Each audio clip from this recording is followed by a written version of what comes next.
C'est bien connu, tous les chemins mènent à Rome. Son Colisée, ses fontaines, ses temples et amphithéâtres antiques. Les touristes du monde entier s'y bousculent tout au long de l'année.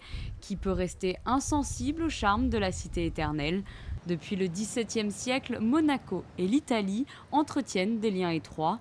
Et c'est en 1875 que sont officiellement établies les relations diplomatiques entre les deux pays. La principauté a depuis installé son ambassade dans le quartier de Pinciano, au nord de Rome. Robert Fillon, ambassadeur actuellement en poste, nous ouvre les portes de l'ambassade et nous présente ses différentes missions. Le rôle de l'ambassade, c'est d'entretenir des relations avec les milieux politiques, économiques italiens, et plus particulièrement de la capitale qui est Rome, des relations aussi avec les autres pays par l'intermédiaire des autres ambassades présentes à Rome.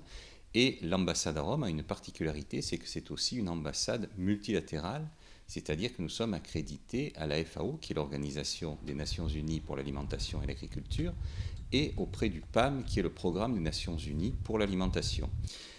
Dans ces deux organismes-là, nous participons à un certain nombre de réunions. Nous avons également des programmes de coopération. Deux diplomates monégasques, le second dans ses fonctions. Il s'agit de Jean-Philippe Bertani et Martine Garcia.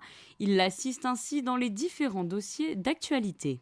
Les grands dossiers d'actualité consistent pour nous à suivre déjà la politique italienne, qui est une politique pleine de surprises et d'imprévus, à entretenir des contacts avec le ministère, à s'occuper de tous les voyages officiels de la famille souveraine et comme des membres du gouvernement.